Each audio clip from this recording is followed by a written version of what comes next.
Need to update text inside a PDF without rebuilding the whole document? With PDF Editor Studio, you can edit text directly inside your browser.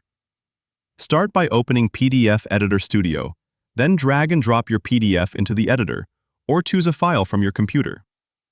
Once your PDF has loaded, zoom in on the section you want to update. You can also turn on the grid view to help with more precise positioning. From the Tools panel on the right, select Edit Text. Now click the existing text you want to change. In this example, we're updating a line item on an invoice. Simply type your corrected wording into the text editor. You can also adjust the font, text size, spacing, and styling to help match the original document. Once you're happy with the changes, click Apply. Your edited text now appears directly on the PDF, keeping the document layout clean and professional. When you're finished, click Export to download your updated PDF.